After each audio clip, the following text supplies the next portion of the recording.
financial development. If you're always broke, always begging, always borrowing, then you need to go and work on it. Listen, I say if you're always broke, always begging, and always borrowing, poverty is not a state you are in, it's an attitude. It's an attitude. It's either your attitude to work, your attitude to problems, your attitude to people, your attitude to services, your attitude to customers. It's an attitude problem. You can be an Uber driver and be the best Uber driver.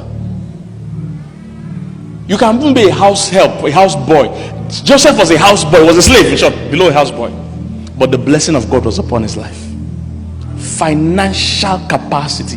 Start learning the principles. Listen, money answers strictly to value. Money is not an argument to anybody. Money is not fighting anybody.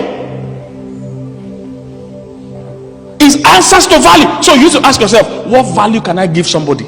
And there is no valueless person. You just need to find that thing you can do. And so whatever your hand findeth to do, do it. So you can start small. It mustn't be a big thing. Start small and the blessing of God will come on it. When you start to practice kingdom principles like tithing and giving, and you work hard, God's blessing will come on it. I tell people all the time, the first millionaire that was ever raised in our ministry was a student. First millionaire ever raised. Many years ago, all of us were young then, was a youth fellowship. But he came out of police station. They just locked him up. He beat up a girl. So they locked him in police station. So someone invited him to fellowship for the first time. He was not even born again. He came for fellowship for the first time. He came with short knicker from police cell. And when he came, I preached on what do you have in your house. The story about that woman that went to meet the prophet. And the prophet said, what do you have in your house? And she said nothing. He said, no, if you have nothing, you stay in nothing. He said, but I have a cruise of oil. He said, what is that? He said, when God comes upon anything, it becomes something. That's the message. You know, and sometimes new Christians follow the word more foolishly than old Christians. Old Christians want to apply wisdom. New Christians, you tell them the word, they go and do it literally. So the guy went home, truly, first time, went home and started checking his house. What do I have in my house? And he found his father's camera. His father used to be a principal of a school, headmaster of a school, something like that, and had a camera. He used to do side hustle, but he was getting old and he had stopped doing it. So the old camera was there. That boy picked up that camera and started taking pictures. And from there he began to practice kingdom things. As he took pictures, they pay him for small events. He would tithe, he would give. He was a crazy giver. Before you know, God started blessing photography. That boy became a millionaire from photography.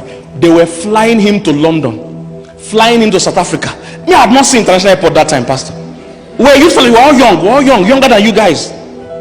They were flying him around the world to take. Is that there are no photographers in Ghana? I mean, in Ghana, in London, in South Africa. They were, but grace upon that work of your hands multiplies it.